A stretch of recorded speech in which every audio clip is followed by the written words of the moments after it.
Okay.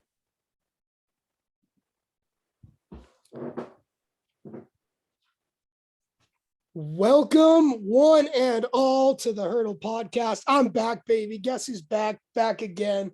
The voice is okay. It's not great. We about 80. We'll say 80, 85%. But damn, I missed being away. So I had to come back. Bailey, how you doing, my guy? Yeah, we're chilling out here. Have a good winter break. Hopefully, all you guys had a merry holiday. It was lively up here. We'll say I was that. going to say lively with all your snow. Very unusual. Yes, very unusual for Western Washington to get snow in December. So Hey, I'm enjoying it a little bit. yeah, I was going to say, not used to it very much. Got to enjoy it a little bit. Yeah. But yeah, we got games to go over week 16. Before we start, I do want to mention RIP John Madden. As we were recording this, he passed away this morning. We love Madden. We love playing the game Madden.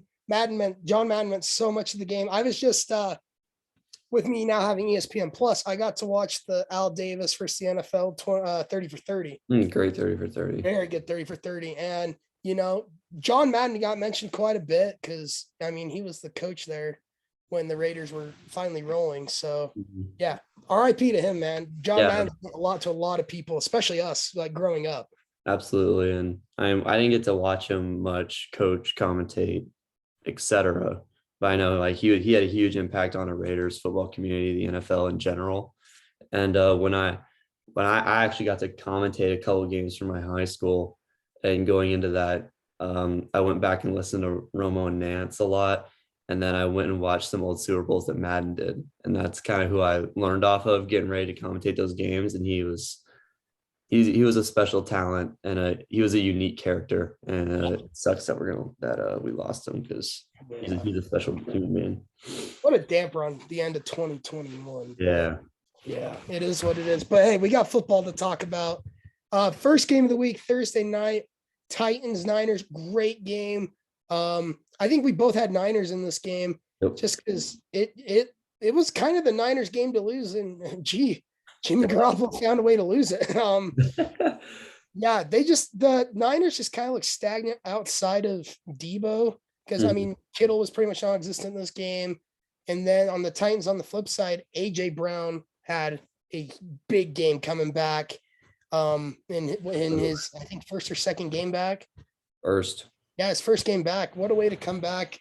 Pretty much the focal point of that Titans offense the whole night. The run game looked okay. Foreman's been stepping up of late and looks decent backup for sure. But I think Titans won this game purely off of AJ Brown having a huge game. And really the defense showed up and just kind of kept the Niners in check. And, it was a low score going into the fourth. And then these offenses kind of woke up, and it was just a matter of what defense could make the stop. And Titans did that. Yeah. I had a couple of takeaways from this game. One being, Debo Samuel was basically the entire offense for San Francisco.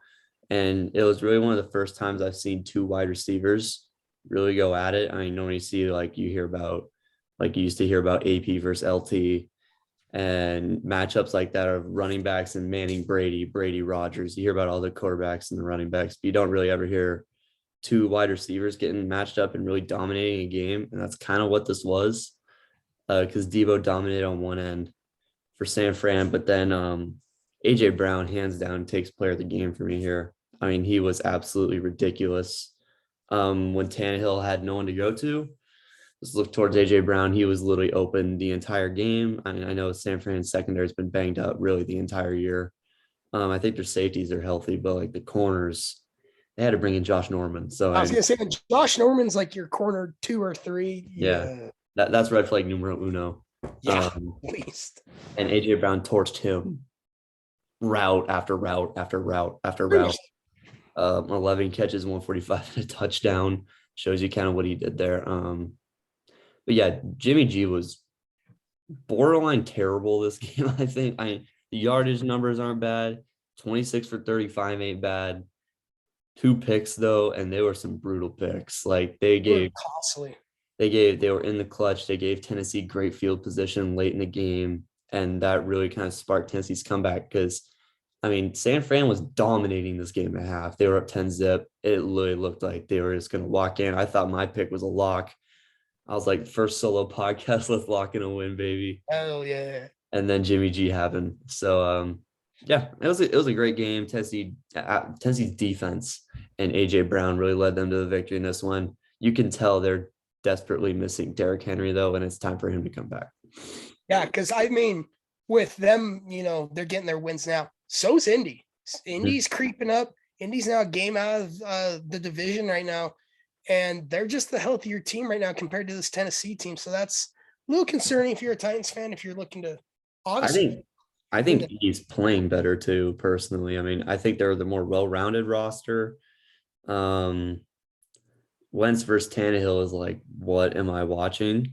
But it's pretty much let's scratch it and we'll call it a draw. And we're talking about the APLT thing that I was just talking about. It's gonna be Taylor versus Henry, the two best pure runners in the NFL, barring Nick Chubb, probably. So yeah, when Nick Chubb's healthy, maybe in that combo. But yeah, definitely. Those are the three guys you immediately think towards when you think of purely running the football. So yeah, I think Indy's a little bit of a better team right now. I think they're kind of they convince me more than Tennessee does when they win.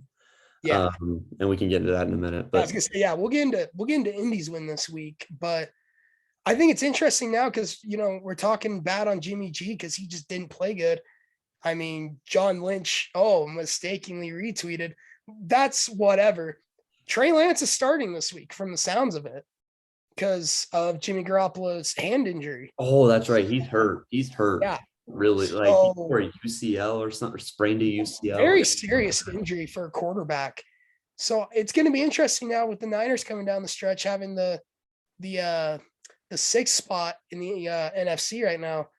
They're pretty much putting their playoff faith into Trey Lance, who in his one start against Arizona didn't look terrible, didn't look great, but he wasn't good though. Yeah, exactly. And I mean, they've got. I think they play the Rams one more time, so that's. Yeah, I can bring it up. Yeah, I think they got the Rams one more, but I think they have an easier game this week. So Texans, they get the Texans and then they get the Rams.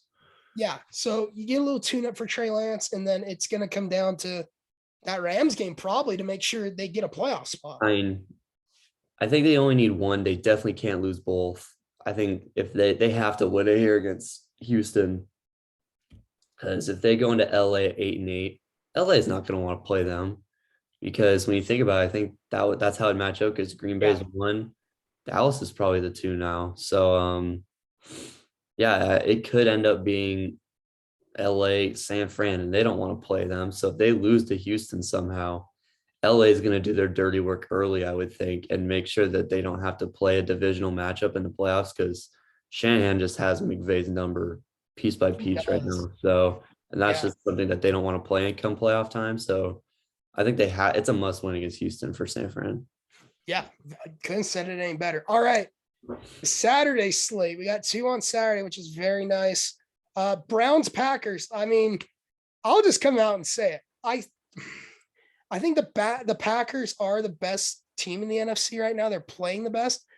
But I am so concerned because they get these leads and then they let off the gas. And Cleveland almost came back, even though Baker threw 4 picks.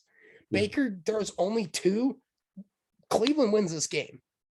But, I mean, it is what it is. Baker threw 4 picks. Rodgers breaks Favre's record, which was kind of cool to watch of every receiver to go to. I didn't think it would ever go to Allen Lazard, but it did go to Allen Lazard. But Packers. I was thinking Devontae Adams the whole way. I was thinking Devontae Adams or God. I'm like, he'll find a way to get to one of the running backs, so it's not a receiver. That's a typical record. It's like, a running back. Cool. But Packers win by 2, 24-22. I mean, this was the pure Aaron Rodgers, Devontae Adams show. And then Nick Chubb was the only spark of offense for the Browns. And then Rasul Douglas for the Packers. Great pickup midseason. He's looking really good. He's really elevated that secondary with Jair being out. So then once Jair comes back, how long is he out for? He's been out for pretty much out the whole year, I think. I mean, he's been out for a long time. I think he's back. I want to say this week next, but like playoff time, he'll be for sure. And that's huge for the Packers if they get that 1 seed, because then that just gives all that team another week of rest. Alexander started practicing 8 days ago. So he might play this week. We don't know. So, but they haven't elevated him back to the roster, and they have to do that by Wednesday. Otherwise, he's done for the year. Same with Bakhtiari because he tore his ACL in the playoffs last year, and they're saying he could maybe also potentially be back along with Darius Smith. So literally 3 of like their 5 best players, I think you would argue, could be coming back come playoff time, which is huge. And they're 13-3 without him. 12-3. That's what, So I mean, that's it's insane. Like the Packers are doing this good without 3 of their best players, and now they have the number 1 seed, and they're probably going to keep it. And then they're going to get 3 of their studs back. And then it goes to Lambeau. Yeah, that was like what we were talking about the midseason when we did our midseason special. If Green Bay gets that home field, I don't know about you. I don't want to play in Lambeau in the middle of January. There's only one person I trust to do that, and it's Tom, only because he did it last year. Yeah. So other than that, like, and I know Dallas sure as shit can't do it because they haven't done it before. So, I mean, it is what it is. But yeah, this game, I mean, it was a good tune-up. I thought it was a fun game to watch. Rodgers looked good. And Cleveland they keep spiraling. It's insane that division is so close that if Cleveland would have won that game, they go to the number 1 spot before the Sunday games, but they lose it. And now they're at the very bottom and they're a game and a half out of number 1. Like, yeah, insane to think about. Yeah, absolutely. I mean, my thing with Green Bay here, I got 2 takeaways from Green Bay. Aaron Rodgers is absolutely ridiculous. Some of the you think he's the MVP right now? That's a great question. I think I still ride Brady. Personally, I know they got shut out by New Orleans, but he lost literally Evans, Godwin, Fournette all in that game and had no Antonio Brown because he's an idiot. Yeah, so he was rocking with Scotty Miller the whole game. Scotty Miller. Scotty Miller, fastest player in the league, and Gronk. But I think I still rock Brady. I mean, you're lucky he's got 130 more attempts or so. I can see why you'd vote Rodgers. Rodgers is going to beat him in the same categories as he does every year: less picks, better TD INT ratio, better completion percentage, those kind of stats. If we're going surely off yards, touchdowns, impact on their roster, I think I ride Brady. I think they have about the same impact on each other's roster. I think I'd ride Brady for MVP, maybe even Jonathan Taylor. I'd probably go Brady, Rodgers, JT. It's a quarterback award. That's just kind of how it goes. You agree? I mean, unless you're Adrian Peterson, that's about it. Yeah, unless you're Adrian Peterson, who had to rush for, 2,070 some yards. Yep. So yeah, that's kind of what you have to do to win the running back, or to win the MVP as a running back. Do you agree, Brady? You going Brady or Rodgers? I'm going to stick with Brady, but I mean, God, Rodgers makes it like very hard because I think obviously Tom has the better team around him.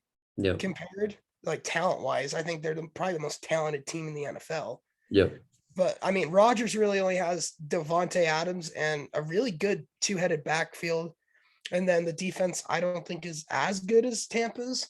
But I just think you look at it, I mean, it's pretty much from Brady the whole year, other than the past maybe 2 weeks. Yeah.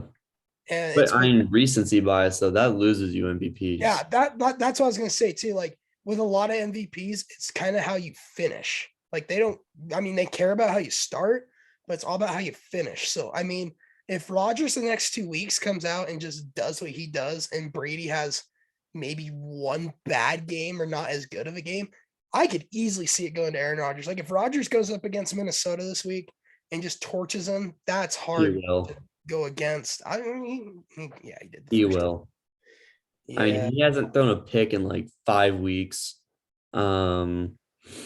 He's been absolutely insane. I think the eye test also probably tells you Rodgers, just because he makes throws no one else can make. I mean, on the run, moving to the left, cross body, and puts it in a place with a release that is so unique. Yeah, like no so different. And when we talk about Rodgers being the best arm talent we've ever seen, it's between him and Mahomes. Then it's not even really that close. In terms of improvising, making plays, Rodgers' IQ, I think is just higher than Mahomes. That probably what puts it above for me because he can read coverages a little bit better. He's got Can beat too high safety. yeah, he can beat too high safety exactly in a multitude of ways. Granted, he has probably the best receiver I've seen since Prime AB, Antonio Brown. I think he's right there, and I think he's hands down number one in the league. I don't really think it's that close either because he like the route running is impeccable. The release is unmatched. There's not a corner in the league that can guard him, and that's why he gets 125 yards and a touchdown every game. Like in this game, 10 catches, 114 and 2 touchdowns. Flip back to Cleveland real quick because I haven't said my piece. But yeah, 2 takeaways. 1, Rodgers is amazing. 2, Green Bay's run defense, little worrying. I got for those of you, I know I'm giving bad flashbacks here, San Fran, Green Bay, NFC Championship, where Jimmy G threw 9 passes that entire game. Basically did their Bill Belichick Bills impression in that game. And I kind of got that here. They just can't tackle. I know Zadarius Smith is going to help that. Nick Chubb was just breaking tackles left and right, 17 for 126 and a touchdown. And we can talk about the call with 50 seconds or about 50 seconds left, if I remember correctly, on 4th, which granted, it should have been called. They missed a whole defensive holding penalty. They were missing it the whole game. They were missing it for a majority of the game. I agree. It's got to get called. NFL refs have been horrible this year. That's like the one consistent takeaway every week.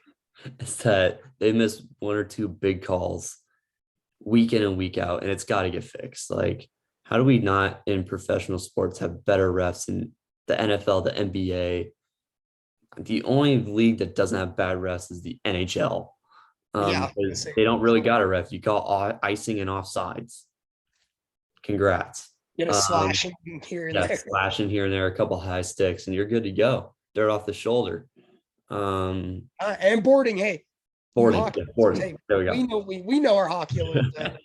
But yeah, Green Bay. But Baker threw the game 3 times. He threw it away 3 times earlier. So I mean, Baker's really has got to step up to the plate. Granted, got no weapons. When they went out and got Odell, though, didn't even look his way half the time. Still rides out with Jarvis. Would Jarvis win healthy is a decent receiver.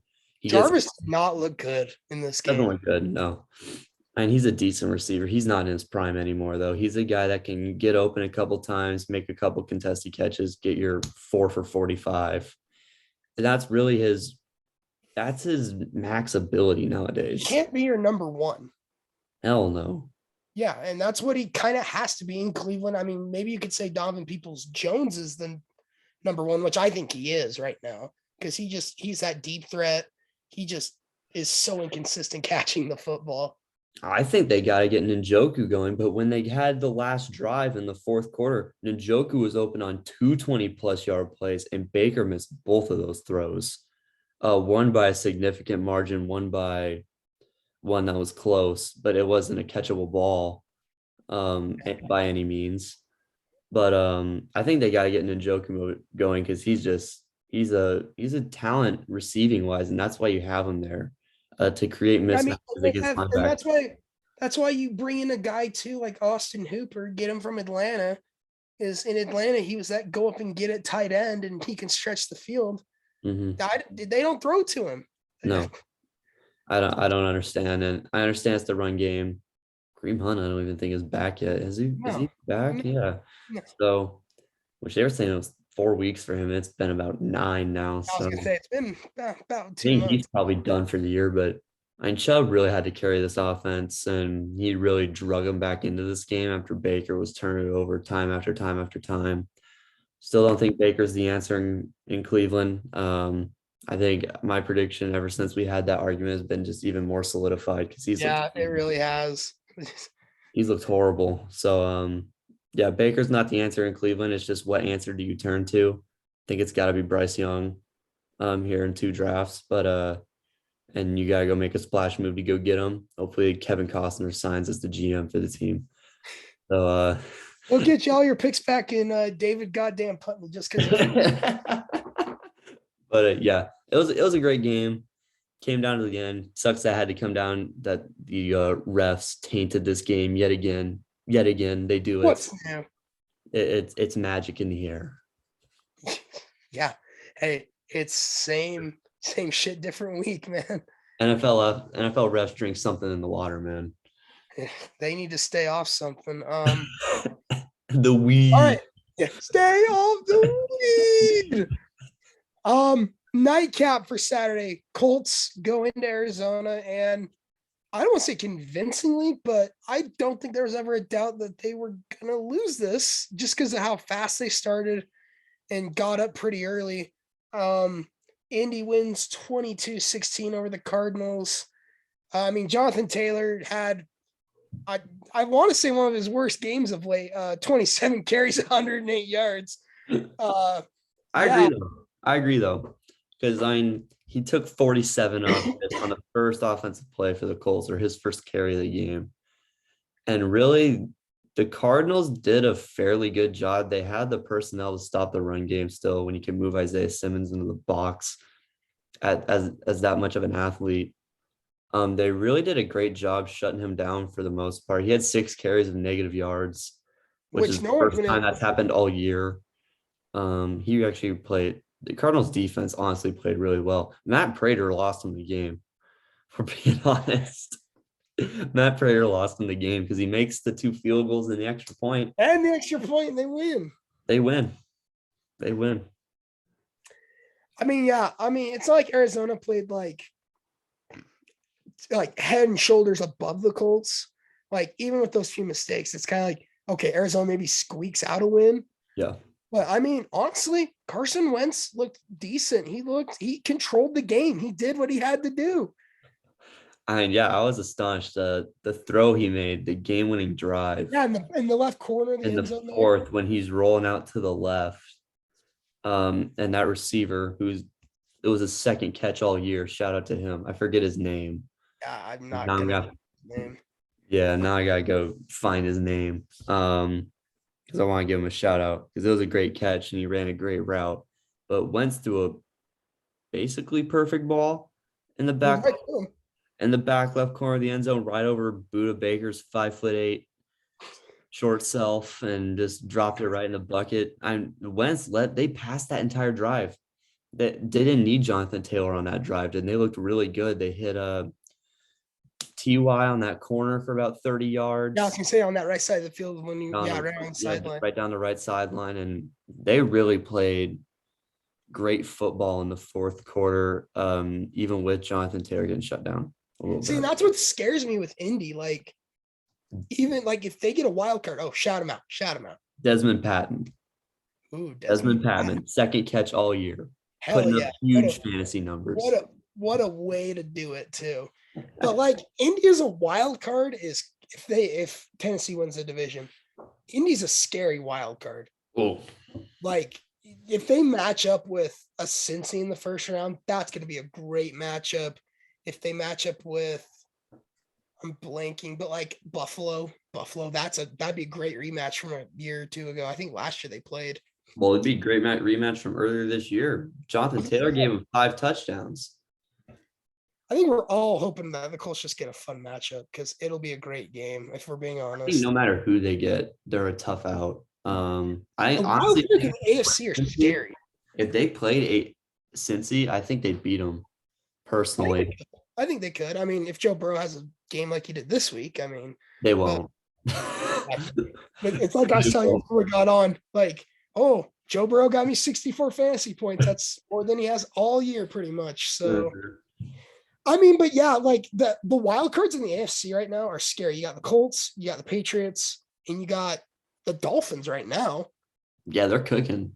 Like all these wild cards are cooking. So these locked in teams better watch themselves, to say the least. I mean, my takeaway from this game is Kyler's really got to step up his level of play. And I know off without D-Hop. He played. There's just, I don't know what happens in the second half of the year, but whatever happens in the first half completely disappears. It's like magic, blink of an eye. And I mean, it's happened the last 2 years too, because it happened last year. Through week 5 in the last 2 years, Kyler's a unanimous MVP. If Yeah. we're going through the first 5 weeks, he is a unanimous MVP because he's 10-0. When you get to the second half of the year, like when they were showing the stats before the game, 3 picks, 2 touchdowns in the past 2 games, I believe, like 426 passing yards. Those are not anywhere near MVP numbers. He's That's not not like making, Kingsbury quarterback. he's just, I don't know what it is. He's just not making the throws, in my opinion. And there's an element missing because Chase Edmonds was great in this game, in my opinion. Yeah, coming in for because I don't think James Conner didn't play in this game. No, James Conner didn't play, and Chase Edmonds did his fair share and more. I think he had 8 for 77 receiving. That's insane. Like that's 8 for really 71. good. 8 for 71, and he was the leading receiver for the team. So, I mean, I worry about Arizona yet again. They're doing the same thing they did last year. I thought that would be Cincinnati this year. They've proven me wrong. They're going to make the playoffs. Joe Burrow had a great game this week. But yeah, I'm kind of at a loss for words. Arizona deserved to win this game. Matt Prater sold. I understand that. But Indy's just going to take home. I wouldn't say Arizona deserved to win it. Indy deserved to win it, and that's why they did win. But Arizona should have won this game if Matt Prater didn't sell and Kyler converted 1 or 2 more third downs. They win. Yeah, exactly. I mean, it's one of those things where like watching that game, it's kind of like, I mean, Arizona should have won, but Indy made the plays when they had to. Yep. Like Carson Wentz was clutch, unlike Kyler Murray. Whoever the heck they have kicking field goals right there. Is it Bagley right now? Yeah. For he Indy? Made kicks. Yeah, for Indy, yeah. You make kicks. Yeah, made kicks. Like this is one of those games where you could point out and be like, dang, special teams, like huge factor. It was monumental in this game because it was just that shift of momentum. Like one missed extra point. Oh, whatever. Missed field goal. I mean, damn, there's 4 points. You missed 2 field goals. That's 7 points. That's a touchdown left on the board. That's winning the game. Like that just can't happen. That's scary coming down the stretch now that Matt Prater is now hitting this wall. Because like you've seen these veteran kickers hit this wall. Like Crosby's come back from it. Crosby's fine now. Yeah, Crosby's fine now. But like I think of a guy like Dan Bailey who was so consistent, and then goes to Minnesota, and I don't know what happened, could not make a kick. And it's just there you go. Y'all ruined great players, but I just don't get the older kickers not being able to make these kicks. I get they're old, but like, dude. We got some good players. You just gotta go back a few years. Okay, Vinatieri on the Titans. Come on, dude. Oh, we're talking about like Gostkowski on the Titans. Like, yeah, like I once mean, they switch teams, it's Vinatieri on the Titans. I'm like, I know. I was like, it's one of these Colts famous. Yeah, Colts Titans. Colts, yeah. Well, Titans Patriots, one of them kickers. Yeah. I'm with you though. Yeah, absolutely. It's like once they switch teams, I don't know how you miss kicks though. You're indoors. He's indoors in Arizona, where he practices day in and day out. The same damn grass they roll in every week. Like I don't know. It's kind of concerning because now their schedule doesn't get easier. I mean, they have Dallas this upcoming week, which is going to be a great game. They clinched the playoffs yet? Yes, they have clinched. Okay, that's what I figured. Yeah, pretty much every spot's been clinched except the last 2 in the NFC. Okay. But yeah, because now San Francisco's whatever, Philly's whatever, and Minnesota's right in there, and same with New Orleans. But yeah, speaking of Minnesota, let's transition to the Sunday slate. Rams Vikings, 30-23. I'm telling you right now, that score does not justify how bad of a game this was. It was just, I don't know what it was. I can say Kirk Cousins played great. He didn't. I mean, the stats look good. He didn't play great. He was pretty bad. Yeah, and like the Rams, like Stafford threw 3 picks. He was horrible. He played terrible, and they still won because of Sony Michelle somehow being good this year and making it look easy. And this Rams defense, dude, and Brandon Powell's 61-yard punt return touchdown. Yeah, the punt return was what it was. But I don't know about you. I know, you're missing. I didn't watch this game. Oh, so. You did? No. Well, you I didn't have miss. no desire to watch Kirk Cousins play football anymore. So I Well, also don't have access to these games. I didn't decide to stream East this one. you So didn't decide to pirate the stream. yeah, exactly. I mean, I don't know. I think it was really fun. It was fun to watch Ramsey and Jefferson because I mean Ramsey That's fun. kind of shut him down, but like outside of that, 8 for Jefferson had 116 is getting shut down. no, because Ramsey didn't fall in the whole game. That's When true. Ramsey was guarding him, he was 5 catches for 23 yards.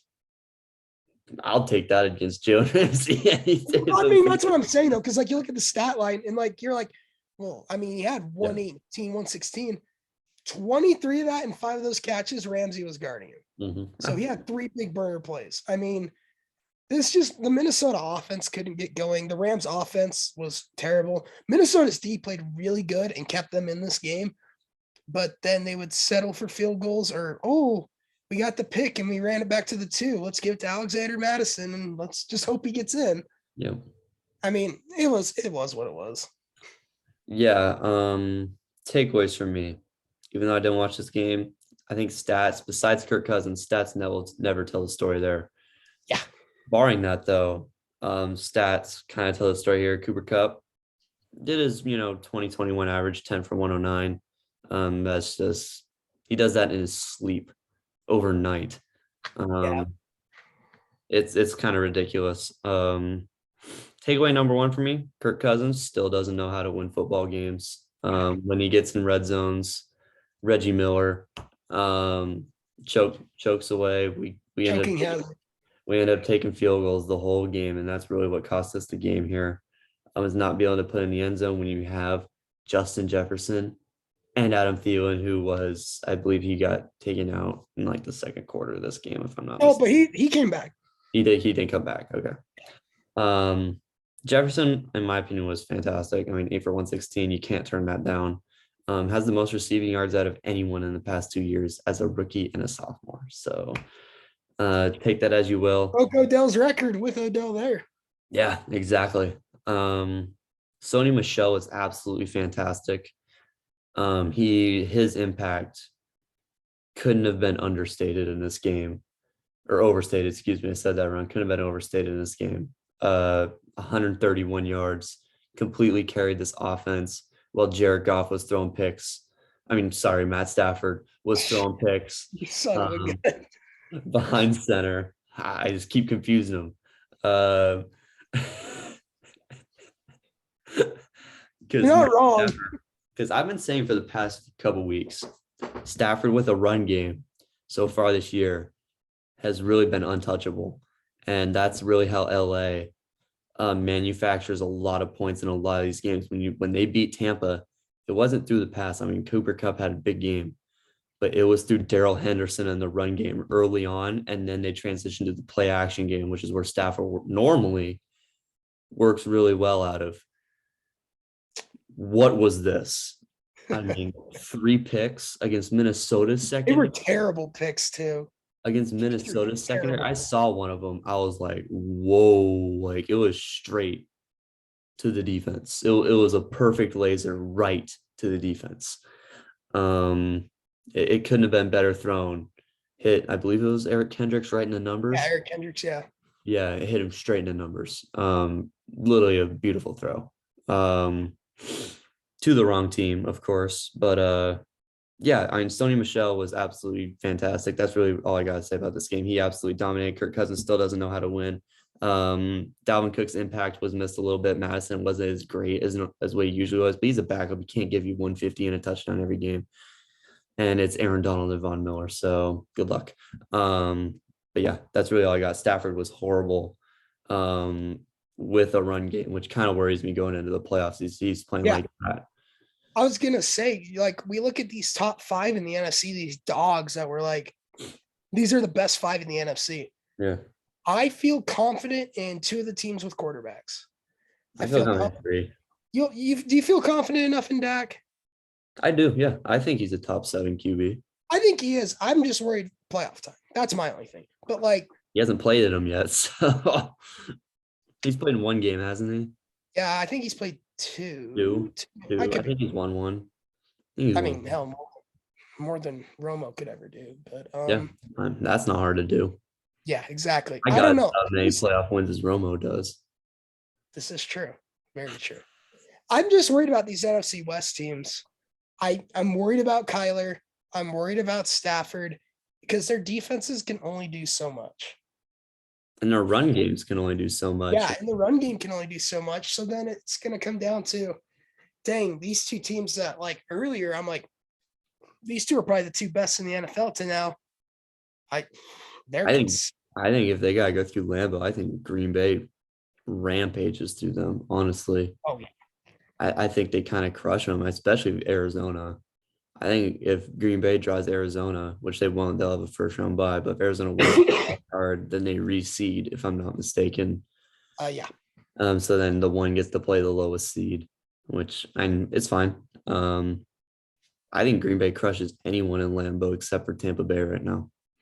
Yeah. If Tampa Bay is healthy, which Godwin's done for the year, which that's a huge loss. But I mean, AB is going to fill that role just fine. Okay. Yeah. We'll throw AB in and we'll put Scotty Miller on the outside. Okay. Give Gronk a little bit more of a role and you're good to go. Maybe use OJ Howard because, he's still a decent tight end. Or Cameron Brate, who's also still a decent tight end. They have all these weapons stashed for moments just like this. Yep. Next game. Not much to talk about. Falcons beat the Lions 20-16. Kyle Pitts had a great game. Outside of that, it's your typical Falcons-Lions game that we get every other year. Yep. Yeah, Kyle Pitts was fantastic. Amon-Ra St. Brown did his damage. Let me see what he had. He was actually pretty good. 9 for 91 and a touchdown. He's really starting to evolve. And the Lions didn't have Jared Goff. They were rocking Tim Boyle, who sucks. So the fact that they only lost by 4 shows, honestly, I think if the Jags and the Lions play, I think the Lions win by 10. Personally. I think so. I think Detroit deserves to be favored in that game. I mean, they're the laughing stock of the NFL, but I don't know. They're just a hard-nosed football team, and I kind of like that about them personally, even though they are 2-12-1. They should probably trade down in the draft a little bit. That's draft time. Amon-Ra St. Brown has really stepped up to the plate. He's the new WR1 in Detroit because they don't have one. So they don't have had one since Galladay left. So and their WR1 right now is DeAndre Swift. So they need a receiver. Playing. So they shut down Cordell too, and they still won. So shout out to Matt Ryan for not turning the ball over. Yeah, I was really going to say that was really the difference for Atlanta. They just didn't turn the ball over this week. Yep. Still barely won against Detroit. So, I mean, shit, Atlanta's still sitting there with a shot, which is sad. But Pitts could break the rookie receiving record for tight ends. Oh yeah, him and isn't Jeremy Shockey the leader right now? I don't know if it's Shockey. I forget who it is. I don't know why. It's someone recent too. It's gonna tick me off. I'll look it up. But he's only about 140 yards behind. I think he's got 2 weeks. So yeah, he's got 2 games. This extra game is gonna be great. All these records are gonna get broken. It's gonna be great. Yeah, I think Pitts could get it, honestly. I mean, he's pretty much the only threat in Atlanta outside of Cordero. So I mean, yeah, absolutely. Yeah, for sure. Mike Ditka. Oh, well, I mean, that's over 1,000. Yep. Yeah, so I mean, chasing history. So I mean, a lot of these guys are. Well, Waddle too. I mean, he's on pace for setting the rookie record in catches. Yeah, I think catches. Saquon Barkley almost broke. He was on the list. I think he had 91 catches his rookie year. When he was the only weapon the Giants had, and they pretty much ran him into the ground after that. So that's fun. Guy? Yeah. Well, he didn't do much that year. They ran him out of town, and they ran Saquon into the ground. So bingo. The Giants 101. Cincinnati, Baltimore with Josh Johnson because of Huntley with COVID and Lamar being out. Really didn't stand a shot because 41-21, Joe Burrow had the best game I think I've ever seen him play other than LSU days. This is his best pro game by a long shot. And T. Higgins decided to show up too, had dang near 202, which is insane. I mean, the Cincy offense was on a roll. It just was. Mm-hmm. Yeah, absolutely. Baltimore, they cannot scheme for the Zach Taylor offense. I think Burrow's put up stupid numbers against them Burrow has over 900 passing yards against them this year. and 8 touchdowns, I think. So I mean, he's been absolutely electric against Baltimore. And the entire offense was literally on fire. I think the only one that didn't really have a big game was CJ Uzma, which whatever. Yeah. T. Higgins went insane. Jamar Chase went insane. Tyler Boyd broke off a couple big plays. He had a 64-yard touchdown, I think, to open up the scoring in this game. Mixon played okay. Joe Mixon had I think he had 170 all-purpose yards and 2 touchdowns. So they were absolutely ridiculous in this game. Honestly, Josh Johnson didn't play that bad. Baltimore's defense was just so bad, however. It was kind of remarkable. Mark Andrews played well.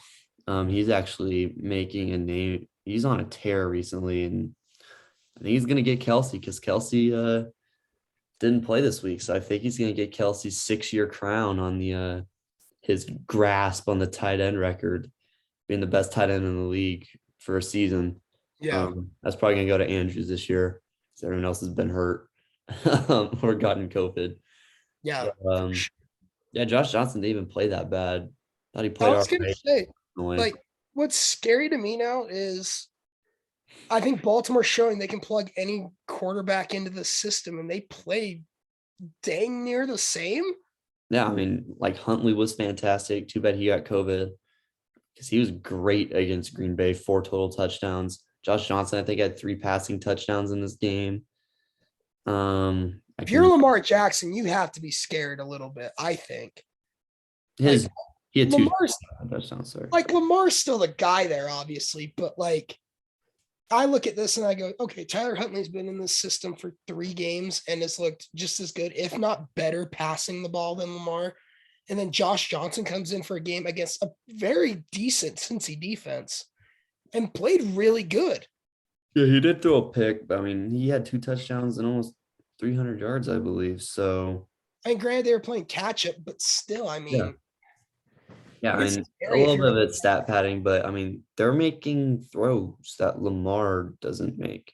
Lamar's job's not at stake. They're gonna no the playoffs. That's not what we're saying. Saying the backups are balling right now. I don't think Lamar should be afraid of losing his job or anything like that. Lamar's still QB1 there, hands down, not even close. But backups are proving themselves. And maybe the Ravens get some trade value out of him. Huntley's a young guy though, so maybe they rock out with him. Lamar's gonna really have to ball out to show that because I believe it's his contract year. It is his contract year. That's what I'm saying. If you're a guy like Lamar and you've been injured and COVID and whatever, yeah, and these guys are coming in and kind of balling out in your offense. Yeah. I mean, for personally, I'd be like, shit. Yeah. I'm gonna go ask for I'm gonna go ask for 200 million plus, and they're gonna look at me and go, maybe they just gotta start throwing the ball more. Maybe that's the answer. Maybe it's flip the script and throw the ball a little more and then mix in the run a little less and just run it more with Lamar. I mean, Devonta Freeman only had 6 carries in this game. He still put up 21 points. Granted, they got 41 dropped on their head. Baltimore's defense just has to play way better. Harbaugh did not coach a great game. Greg Roman did all right, calling plays. But, yeah, Joe Shiesty and Cincy's offense completely lit these guys up. Yeah. Best passing performance all year, I think I would say. Yeah. Yeah. I mean, I'm not concerned for Baltimore, but at the same time, it's they're not in the playoffs right now. So, and yeah, that's concerning. I mean, who they got in the next 2 weeks? They got, I think they've got Rams, Steelers. They're kind of screwed because the Steelers give them a fight every time they play. And I think the Rams, they're only favored by 3.5. If Lamar doesn't play, I think the Rams dog walk them. Yeah, probably. That's concerning, especially then you're going to look back on it and be like, 2 of those games could have just gone to overtime and who knows what would have happened. But, I mean, you play for the win. I mean, I like it, but at the same time, it's going to probably come back to bite him in the ass. Yeah. All right, next game. Hey, This was more entertaining than the first one. Buffalo, New England, 33-21. The Bills dominate this game. Yeah, they did.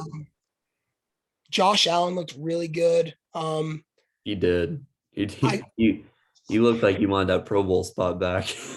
Yeah, he goes, okay, wait, this Lamar guy's sitting on the bench, injured, COVID, whatever. And his third string came out and put up his numbers. Yeah. Like, he's looking really good. And pretty much every receiver for Buffalo got involved. Yeah. I mean, Simple. Isaiah McKenzie was their leading receiver with 11, 125 and a touchdown. I don't even know if he has 11 catches on the year before this. Exactly. They balled out. I just loved. I mean, McDermott's this kind of coach, so aggressive with the play calling, and I loved watching it. I actually got to watch the majority of this game. This was the morning game that I watched, and McDermott was just so aggressive. They went for it on fourth down, time and time and time again, and converted over and over and over again. The only time they didn't. First time they went for it on fourth and goal. I think it was from the 2. They ran a little slip play to Knox, and it got knocked away, if I remember correctly. But then you get great field position. They come, you force 3 and out. They punt. They come right back down, go for it on fourth yet again, and score on a 18-yard seam route, or I believe it was 18-yard touchdown to Diggs. But yeah, I just loved how aggressive they were in this game. Josh Allen honestly looked like the Josh Allen of last year. I think it's the best game he's played all year. Played clean football, made some huge cojones throws. Especially against this New England team. Exactly, like back foot across the middle to like Gabe Davis. Like, what are we doing? Like Jake Kumaro, he did miss the one wide open tutty to Kumaro on like a little. It was kind of a weird play. I don't even really know how to describe it. Kumaro kind of came in, faked a chop block, and then ran a 20-yard post corner route to the corner. He was butt naked, wide open, and Josh Allen just missed him. That's literally the only throw he probably missed all game. Like, he balled out. Being honest, yeah. Yeah, he was absolutely incredible. So even without a run game, he is the run game right now, 12 for 64. So yeah, everyone got involved except for Emmanuel Sanders. He's fallen off a cliff in these last like 8 weeks. He's been an absolute no-show, but they haven't needed him. And Josh Allen's been incredible. So yeah, shout out to Allen and McDermott for manhandling this game. New England, Damon Harris played great. Their defense just hasn't been up to it lately. Like, Bill Belichick's things, you take away the primary weapon. And they couldn't stop the run against Indianapolis with Jonathan Taylor, and they couldn't stop the pass against Buffalo, which you know they're going to throw it a minimum of 30 times unless there's 55-mile-an-hour winds, which I think they threw it 30 times in that game. Yep. So you know they're going to throw it. And they haven't been able to stop either of them, which is a little worrying for New England, but I mean, it's Belichick. I'm not worried. I think we'll have it figured out come playoff time. I think Judon's got to turn up the ramp a little more. He's kind of losing a little bit of steam, at least when I've been watching. So maybe that's the issue. I don't know. The front seven, I think, has to step up, do a little bit more. I think the secondary is really just doing their job as much as they can. They're just not generating as much pressure up in the front or getting as much push as they normally do with those big guys up front. So I think once they fix that. It's New England. I'm not worried. They're a scary wild card if they end up being a wild card. Statement win from Buffalo, though. They'd take the division back. And they're probably going to win it now. I think so, yeah. They have a good lead now. And they got the Falcons and the Jets. So I don't think there's any way they don't win the division. Yeah, so it's as simple as that. Speaking of the Jets, wow, they won a game again. They against Jacksonville. Yay. I don't know. I mean, both these rookie quarterbacks were Zach Wilson had one big rushing touchdown for like 52 yards, right? Yeah. Yeah, it was impressive. Don't get me wrong, but like, dude, you're a quarterback. Like, he wasn't making throws all day. Lawrence was making a couple throws. He got Jacksonville all the way down there on the last drive of the game. And his receiving options are just terrible. They couldn't catch anything. Dude, it's like getting recruited by like New Mexico or something. Like, dude, like come on. Like you have no names he's throwing to, and they still almost won. Like Marvin Jones, like was the leading receiver on that drive, was a non-factor. I didn't even think he was on the field. Like, I don't get And it. the I mean, Waller was their best player, and he was the running back. exactly. So I mean, I don't know. And then what sucks now for Jacksonville, not only do you lose this game, you look bad. You're probably getting a number 1 or number 2 pick. James Robinson tears his ACL. Achilles. Achilles. The 1 week Urban Meyer's not there and they actually use him. Yeah. But now he's not going to probably be ready for next year to start, at least the start of the year. With what Cam Akers did, he's already back at practice. I don't know if you saw that. He is back at practice already. And it looks like they're activating him to be ready for the playoffs towards Achilles. 5 months later is ready to go. I don't know what kind of roids he's taken, but I want them. I want James Robinson to take those. Yeah, James Robinson. You better call up Cam Akers, see what he was doing over there in LA. Because if it's not steroids, I don't know what it is. Yeah, drug test that man immediately. Yeah, exactly. that just sucks for Jacksonville. They're one really young, good weapon outside their quarterback. Tears his Achilles. Now, I mean, you're gonna have ETN back, I guess, but that's true.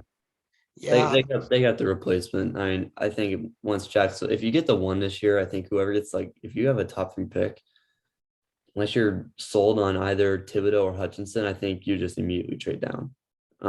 That's just my point of view. Jacksonville's, I think they're probably gonna be a lock for the number 1 pick yet again. Congrats, you win the sweepstakes. Michael Carter for the Jets was great in this game, 16 for 118.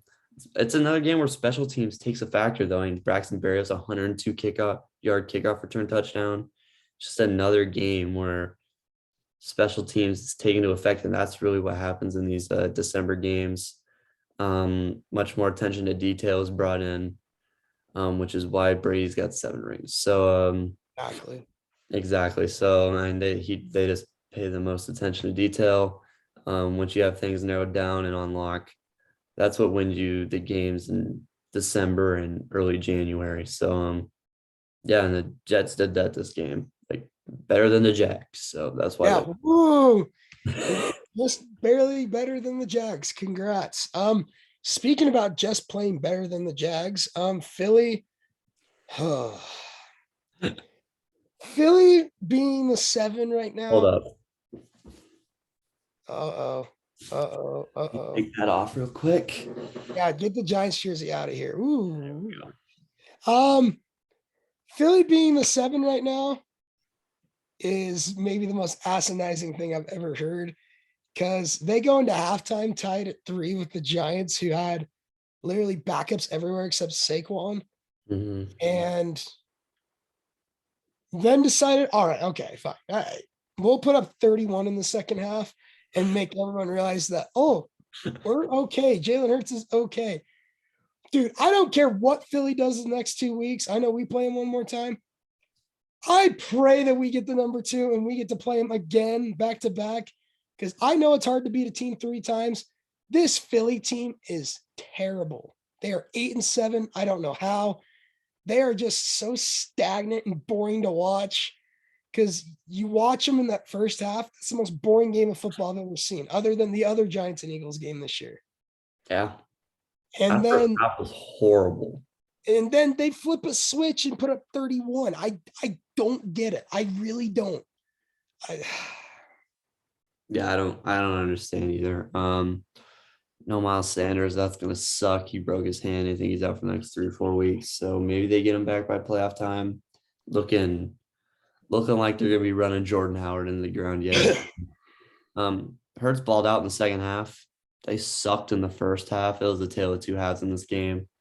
The first half, like you said, is probably the worst football we've watched all year. Second half was Philly taking these guys to town through the run game, and then Hurts doing his thing in the red zone through the air. Him and Devonta Smith got it going. Dallas Goedert was a no-show after dropping 7 and 111 last week or something like that, and was literally untackable. Looked like flipping Cameron Braid out there. Yeah. Yeah, that's really all I gotta say. Jake Fromm was terrible. Mike Glennon was even worse. Um, Alex Singleton got a pick six. Oh, MSU boy, let's go, baby. Let's go. That's your stuff. Yes, sir. Yes, sir. Alex Championship. Singleton did get a pick six. That's the highlight of this game. Alex Singleton, player of the game, MSU alum. Shout out Alex Singleton. I forgot he played in Canada. In Canada? He played for Hamilton. Did he really? I totally forgot about that. Yeah, I did not know that. Yeah, I didn't either. But hey, we can't forget about our big man, Lane Johnson. I mean, come on, dude. Lane Johnson wide open. Got a touchdown. I got a fantasy notification. I'm like, L. Johnson. Hello, the right tackle. You're like, who in the hell is this? Hey, when you put up 31.5 against the Giants, you can, I guess, have fun. But I would not be having fun if I'm an Eagles fan because it's not pretty in Philly right now. It's not sunny in Philly. Let's put it that way. They won by 24. Let them have their time. Oh, you beat the Giants by 24. Congrats. They beat Washington during the playoffs. So, hey, I just hope Dallas says it too. Then that's all I care about. Then we play Philly. Bucks Panthers again. Not much to talk about. Kind of boring. Very boring. Tom Brady did all his damage in the first quarter and a half. Cam Newton and the Panthers look terrible. I think Cam Newton after this year's probably done. He's probably retiring. I think. I mean, I don't know. I mean, maybe he should. Him starting is probably over. Oh my God. He is so bad. He gets benched every game. Yeah, it's sad. I mean, it is. I feel bad because the first week I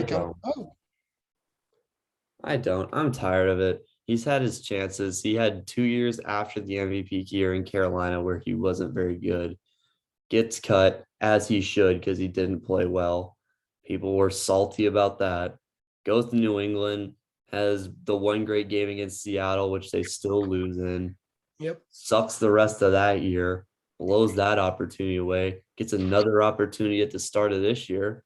Loses it to rookie Mac Jones because he has a higher IQ passing the ball than Cam Newton does, and he throws it more accurately, and he runs it in a system that is fit for Bill Belichick, and loses the job there, comes back to Carolina to get a reboot, and sucks even more now. It's incredible. The only benefit of having Cam Newton on your roster is you can diversify the playbook in the red zone. That's about it. That is it. He is a running back. No.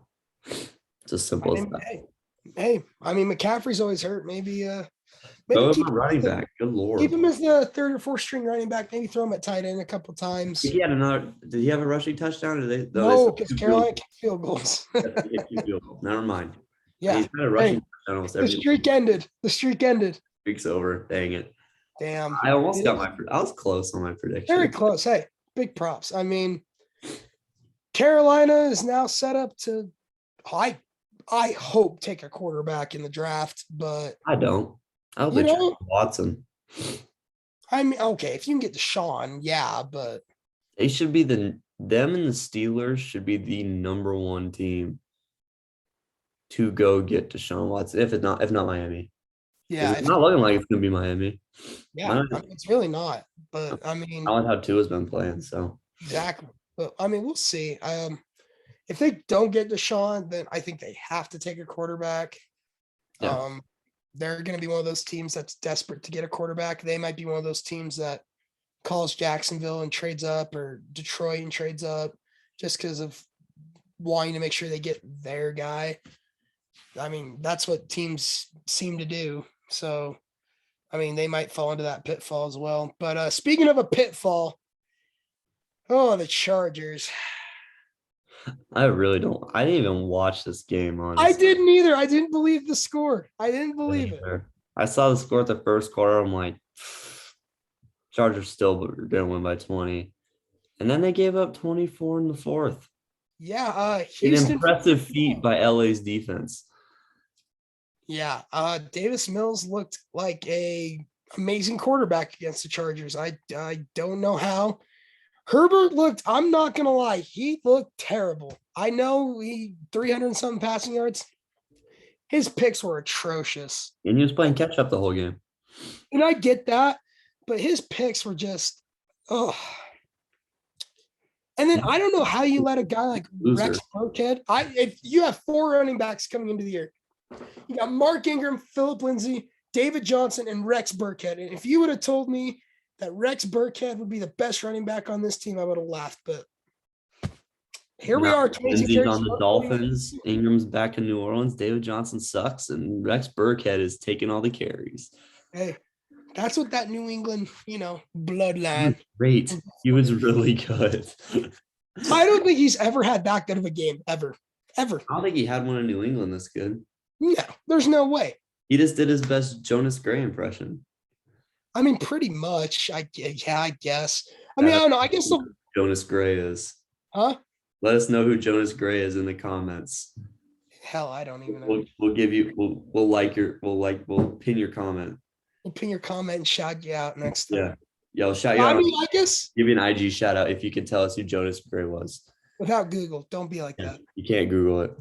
But I guess the only positive for the Chargers was I liked them incorporating the run game that first quarter and a half. Josh Jackson looked okay. Kelly was okay. But when you're playing catch up the whole game with Houston, it just is what it is. This was a very boring and sad game to watch because now the Chargers are now fighting for a wild card and Houston just keeps getting a worse and worse pick. So, this is a game the Chargers couldn't lose. Because then now they have 2 divisional opponents and they're tied with the Raiders. I think they hold the 1-up on the Raiders. They do. Tied with the Raiders 8-7. Broncos could win back-to-back. If they beat the Chargers next week, then that last wild card spot gets really interesting. Yeah. Because you got all those AFC West teams and you got Miami. Yep. And you got Baltimore. Yep. Exactly. Yeah. So then it gets super interesting. Because there's 4 teams. Chargers, Raiders, Baltimore, Miami that are all 8-7 right now, fighting for the last spot in the AFC wild card. Yeah, because it's pretty much gonna be Indy, New England, and then probably whoever gets the last one. Indy's also 8-7, aren't they? I thought they were 9-6, but I might be wrong. 9-6. Let me check. They are 9-6. They are 9-6. So yeah, it's gonna be very narrow. And this is a game you just can't lose. This is a can't lose football game for LA. And they walked out there and they lost it somehow. I don't know how. It's kind of just one of those, the numbers don't add up kind of games. At least for me personally, Herbert, I agree. Looked kind of shook out there, wasn't great. 2 picks. One of them was the pick 6, which was probably the dagger. Put Houston up 18 in the 4th. They ended up winning it by 12 because they led a little bit of a drive. Justin Jackson, like you said, was very good. Had led the team in receiving. Keenan Allen was a no-show. Mike Williams, no-show. Mike had COVID. Was that? Oh, he had COVID. Still, you'd figure Keenan would have 8 for 120. Well, yeah, and that's the thing because, okay, yeah, Chargers had a few guys out with COVID. Houston had 22 guys out with COVID. They were scrapping for players, and they go out and beat the Chargers by 12. Yeah, they basically field their JV roster and kind of just go out and beat up on LA. Rex Burkhead, player of the game. Literally, when Davis Mills can get run support, like 22 for 149 and 2 touchdowns.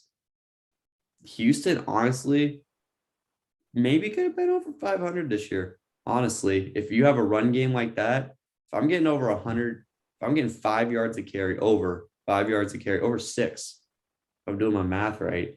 Yeah. Over 6 yards a carry on 20 plus carries, and I am Davis Mills and I don't turn the ball over, that's a recipe for winning. And that's what New England's doing this year. Yeah, that's literally New England's story all year long.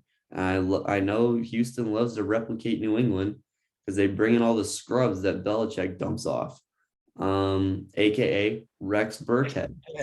And he came out and dominated flipping Davis Mills wasn't even that bad. Only had like 6 incompletions the whole game. Yep, 6 incompletions the whole game.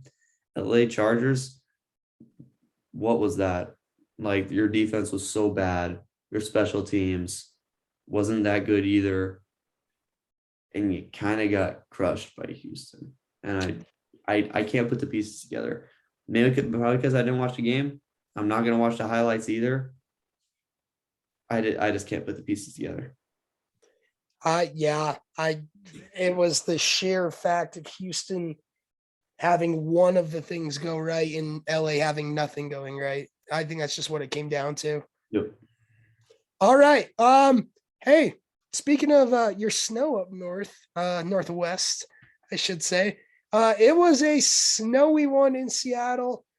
Bears, Seahawks, and what do you know?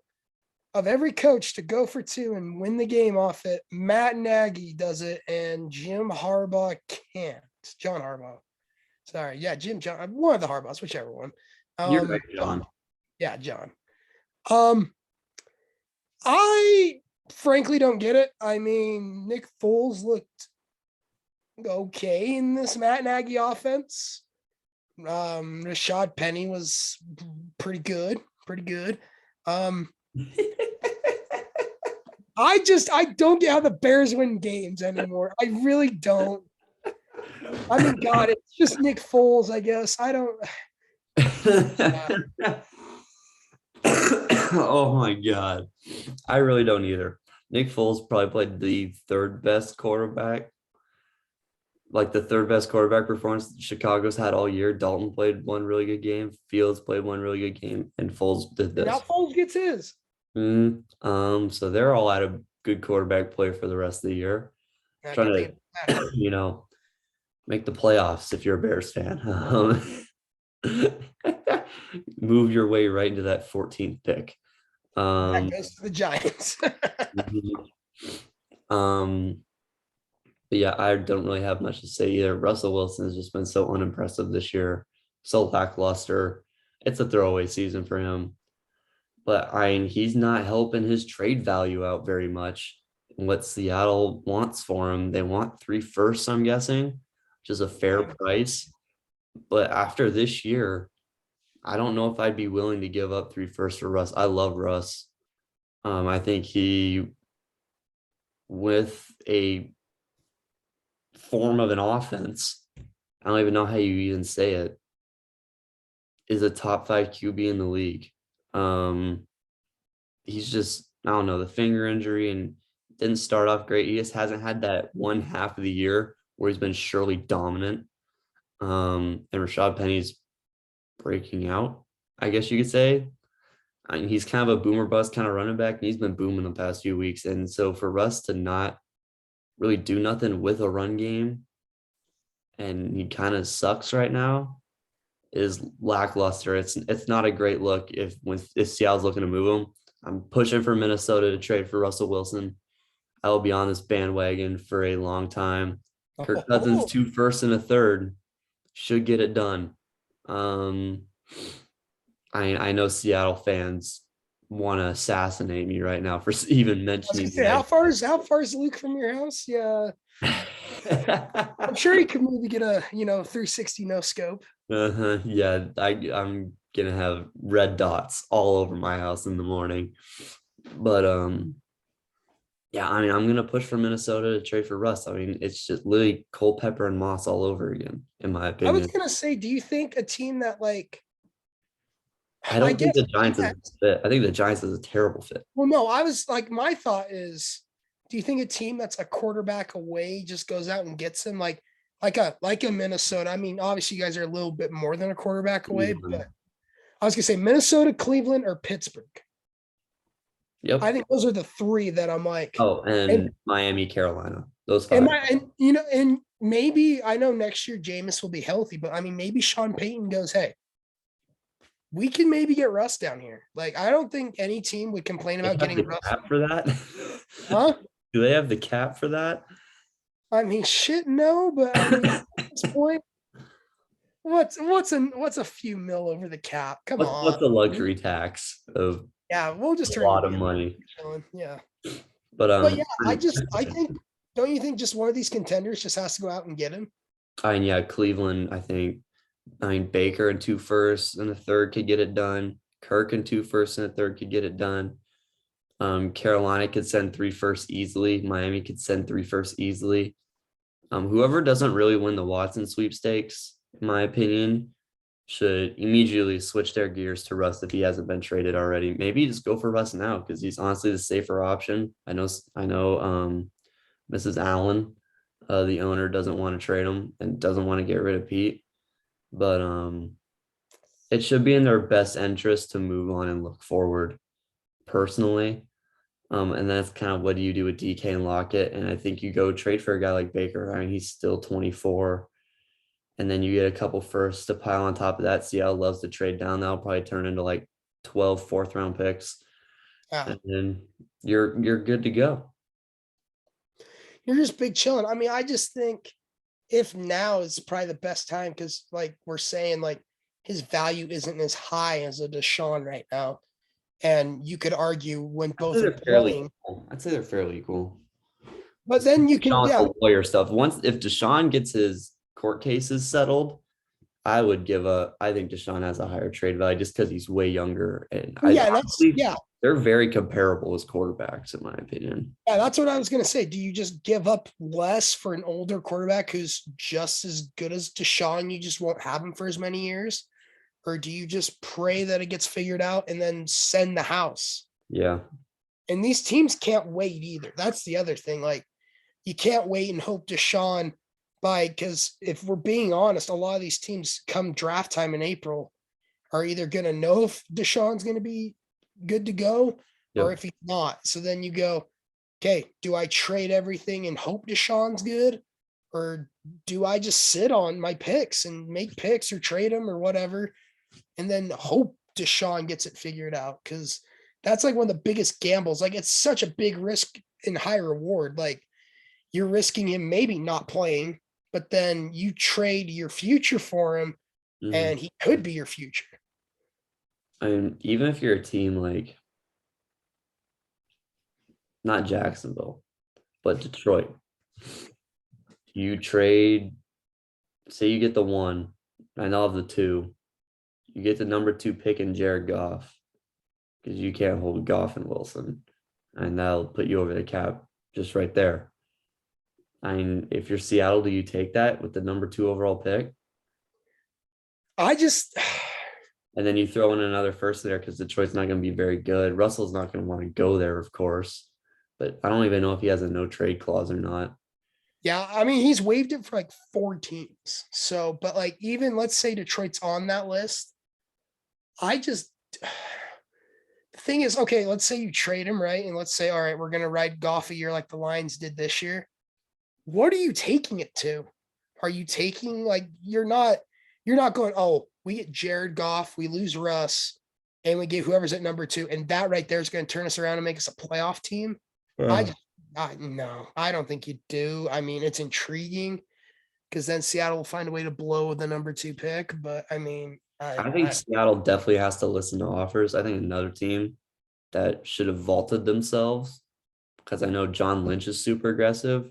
I would have traded those 3 firsts for Deshaun Watson. Like, I don't know what they were thinking there. I get Trey Lance can definitely be a stud.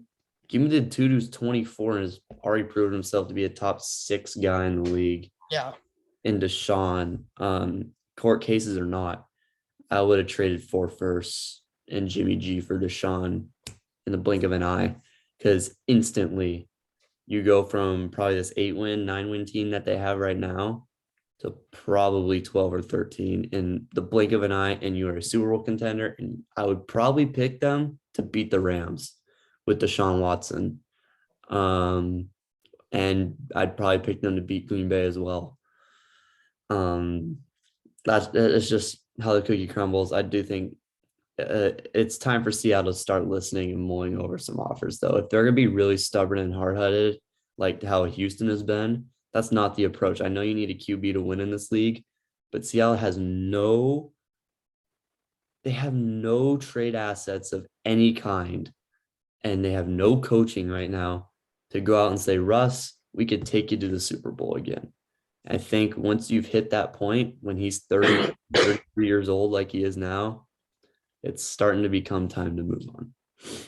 And I mean, another team that like just isn't getting mentioned, I think, is Denver. Oh, yeah. Like, Denver as well. Yep. Denver's a quarterback away, but you also go, are you going to invest in try to get Russ? Like, or try to get Deshaun? Like, there's two, because I think we could both agree it's not set in stone. I think Rodgers is staying in Green Bay. I don't think it's set in stone, but I think it's more and more obvious. I think he stays. Leaves. For me, it depends on what they do in the playoffs. If they lose in the NFC Championship again in this heartbreaking fashion, they come out and get throttled like they did against San Francisco, I think he's gone immediately. Okay, yeah. So let's say he If goes. they win the Super Bowl, though, I think he retires. Ooh. I don't know. That might be a bold prediction. I'd honestly go out and say I think he retires on top. Maybe he'd run it back. I really like he's the biggest question mark in the entire league as far as what he's gonna do, in my opinion. I think he's the farthest thing away from set in stone, though. I'm just saying, like, if you look at if they win the bowl, like he's not going to go to another team. He's either going to retire or he's going to stay in Green Bay. I agree. If they win the Super Bowl, yes. But like, that's insane to think that you could have Rodgers, Russ, and Deshaun Watson just all sitting there. And 8 teams going at him for a sweepstakes and none of them making a move.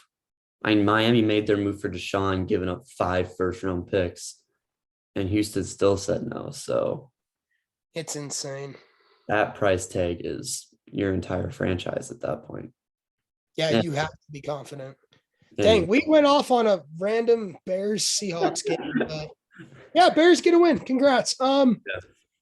Chiefs Steelers. I'm not gonna lie, didn't watch it because I knew it was gonna be a bloodbath.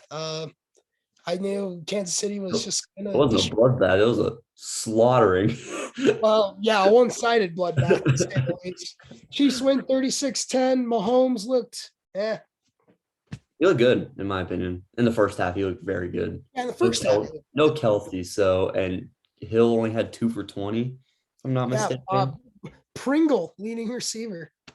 Woo! Your favorite potato chip. Leading the team with 2 touchdowns. I'm checking Tyreek Hill's stats here. Yeah, Pittsburgh was terrible. Holy Jesus, they were so bad in the first half. I feel so bad for TJ Watt. He's playing through his rib injury. He's trying to get this sack record. And gosh, this team just has no help for him. And really, honestly, like, he's a great player. As a leader, defensively, even though I understand he leads by example, he's kind of one of those kind of guys. He's kind of like Kawhi Leonard in that kind of situation. He's got to get these dudes straightened up. Like, he needs to sit Claypool down and say, dude, I don't even play offense. But like, you up here mentally, it's not just on TJ Watt, it's on Tomlin too, but like up there mentally, they got to fix those young guys. They are getting a culture there that is not an NFL culture. It is ruckus. It is chaos. Is what it's coming down to. Like they're getting memed constantly on social media because dudes are celebrating pass breakups down 23 with 40 seconds left in the second quarter. Or celebrating a 20-yard catch when you're down 20. Yeah. Or celebrating when you're running a 2-minute drill to win the game. Like, what are we doing here, guys? And it's not on Watt, it's on Tomlin. And I understand Pittsburgh's probably going to have another winning season this year. They're probably going to go 8-7-1. Or 8-8-1, I guess now. But which isn't a winning season. So maybe it'll be Tomlin's first losing season. Who knows? But I could really care less. They came out and they got throttled. They're a second half team. I saw a graphic, I think, in the game. They get outscored 91-9 in the first half of football games.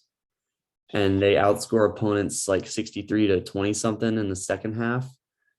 That's not good. Not good at all. But when you come out and lay a goose egg in the first half against Kansas City, you are in for death.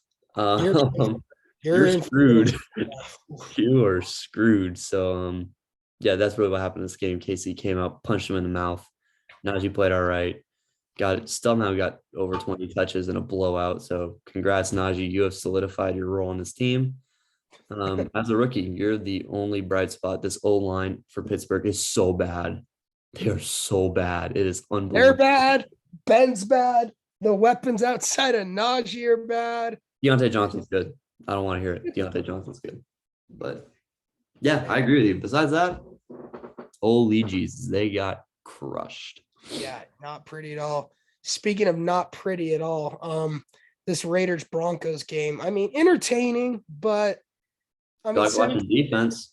Yeah, 17-13 is nothing to write home about. Carr was a typical Carr game, just not the yards. And then Josh Jacobs really looked really good. Yeah. I don't know how, because Denver's run defense has been very good all year. Ever since Gruden's left, Jacobs has actually been very good. Very good. Weird when these teams get rid of coaches that like one specific guy's looked good, and it's always the running back. They're overcomplicating it. Urban had a ride with James Robinson. Gruden, before he got fired for outside reasons, should have rode with Josh Jacobs, because I mean, he's proven it that he deserves 20 plus. He proved it before Gruden was even there that he deserved 20 plus carries in his rookie season. So I don't understand this year just the all of a sudden turning away of Josh Jacobs. I understand Gruden and Carr were like this, but who cares when you got a stud running back like that? Who cares when your job's to win games? Yeah, exactly. Yeah, I don't know. I don't have much to say about this Raiders Broncos game. Congrats on winning. You're kind of still in it.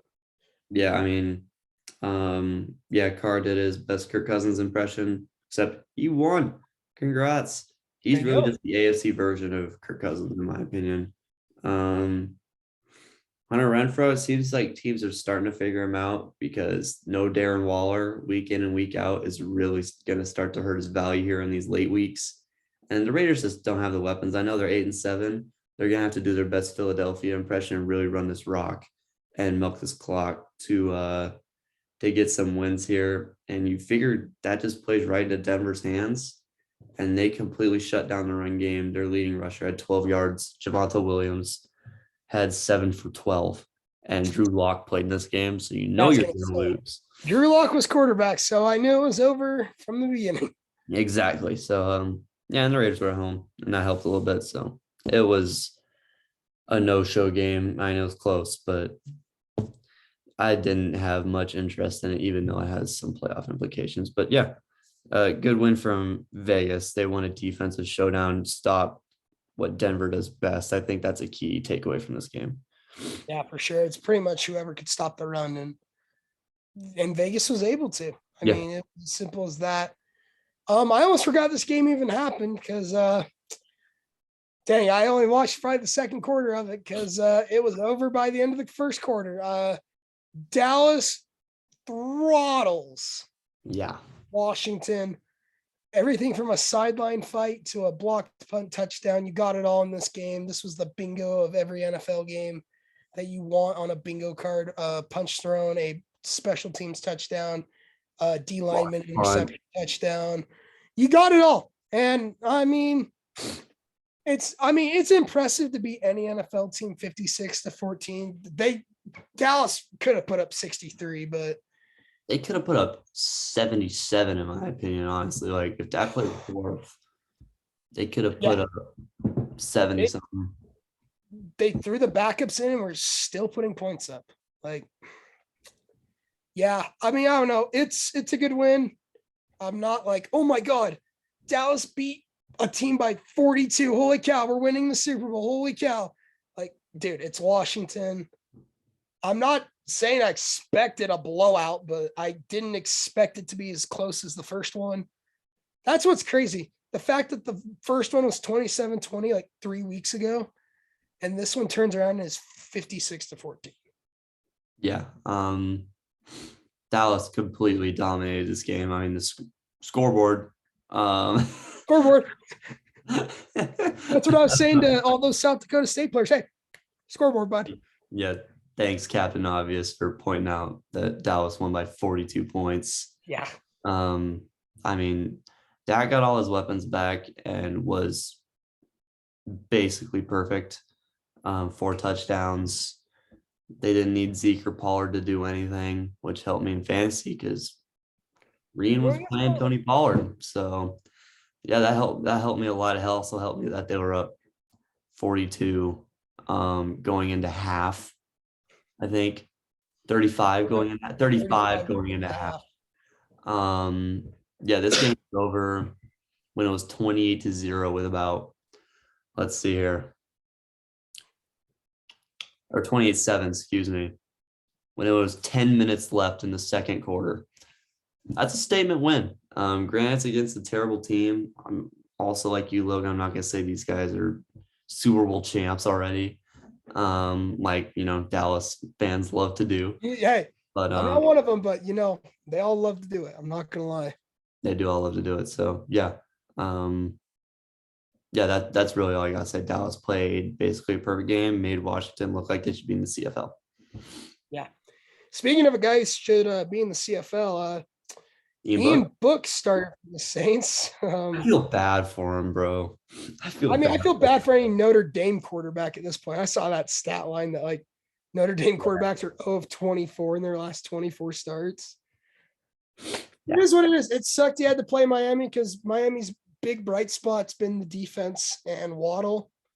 And yeah, 20-3. I don't know what else to say. Tua played okay. Waddle just went off. The defense played good. Kamara had a decent game. And it was just Ian Book being Ian Book. I feel bad, but it is what it is. Well, you think they would go to Kamara more than 13 carries in a game, but they were getting dominated from quarter one.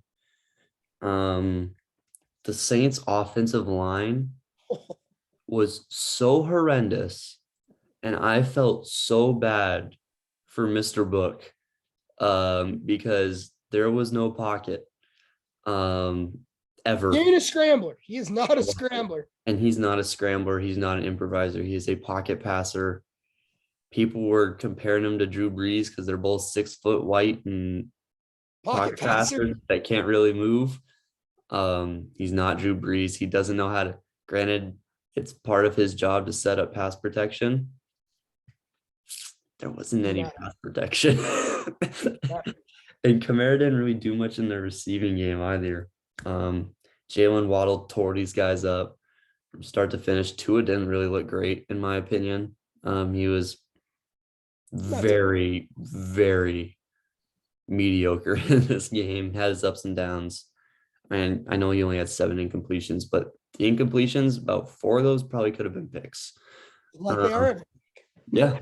I mean, that's his thing. He throws about a pick a week. So, but yeah, Miami's defense has been absolutely fantastic. They're the first team ever to lose 7 and win 7 in a single season in a row, much less back to back. So, yeah, pretty much back to back because they literally back to back. They win the first game of the year, lose 7 straight, and now they've won 7 straight. Exactly. And now they're in a playoff spot. So, who needs Deshaun Watson when you got Tua? I mean, we were saying, I don't even think Deshaun could even bring them back from a playoff spot. They only needed Tua. Brian Flores has completely flipped this whole thing around, which shout out to you, dude. That is extremely impressive because honestly, that's a tall task with this team. You were not coaching very well in the first 8 weeks. Granted, when you look at the teams they've beat, I'm going to say this. I know they're 8-7. The teams they've beat, they kind of suck. The Giants, the Jets, the Jags. Let's start where they started winning. So they lose to the Jags. Then they beat the Falcons by 2. Then they get crushed by the Bills. Wait, what? I was going to say, they're really only convincing win is. Oh, no, they lost to the Falcons by 2. Sorry. Where's the Baltimore win, right? Here it is. Yep. Can we agree that their Baltimore? One big win is Baltimore. Yeah, their one big win's Baltimore. Everyone else is mediocre at best.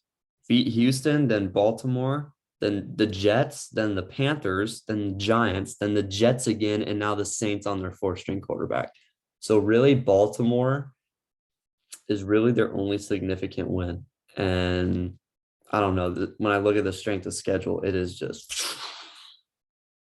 It started so high and now it's Yeah, they took advantage of the easy part of their schedule. Let's just say that, which yeah. which is what you have to do to be a winning team, and props to them for doing that. And they got their one big win in Baltimore, but they're just not, in my opinion, they're not a playoff caliber team. I think it'd be fun to see them in the playoffs, but I just don't think they make I any. don't see a way when if they make it that they win. Like I think we can agree. I'd rather see Baltimore over them. Much rather see the Chargers. I'd rather see the Chargers. I would probably rather see the Raiders over them. Yep. And so that's between them and Denver. Okay, fine. I'll take Miami over Denver because of Drew Lock being the quarterback in Denver. Okay. Yep. Exactly. So I'm a dominant win from Miami from start to finish. Jalen Waddle was fantastic. In New Orleans too. Not an easy place to win. Yeah, and in New Orleans. Yep, absolutely. So yeah, that's a long one, but Hey, we haven't talked football. We don't get to talk football at school anymore, so we got a lot more to say. Exactly. But yeah, that's gonna wrap it up for this episode, week 16 recap. Only 2 more weeks in the NFL, and our content goes out the window. We gotta start brainstorming, but yeah, we got a few things. Yeah, absolutely. That's gonna do it for this episode. Follow Logan on Instagram at BigOK72. Follow me on Instagram at Bailey Blazard. It'll be linked. All that stuff will be in the bio. Also follow the podcast itself at Hurdle Podcast, HRDL Podcast on Instagram. We post every time. We drop an episode either here on YouTube or on Spotify. So yeah, absolutely check those out. If you want to, please check out the previous episodes. Those are still definitely viable, especially the bull picks one. Go back and see how we done, because I saw Louisville lost today. So yeah, I was gonna say our bull picks not great. The assumption of a lot of people playing, and let's just say the Michigan State pick game isn't gonna be as good. And then there's been so many canceled bowl games that it's not even funny. Yeah. Like, at this point, I'm just praying the Rose Bowl happens at this point, but I don't know if you want that to happen. I mean, I just want to watch. I just want a game, man. I just want one game. We'll get the CFP. I saw an interesting rule on that. We'll save it. We'll do like a bull. We'll save it for the college football one. We'll do a bull update. I know which one you're talking about. I know exactly what you're talking about. Yeah, but yeah, we'll save it for that. But yeah, that's gonna do it for this episode. Happy holidays. Hopefully you guys all had a Merry Christmas. God bless. Praise all. That's gonna do it for this episode. That's Logan. I'm Billy. We're out. Peace out, guys.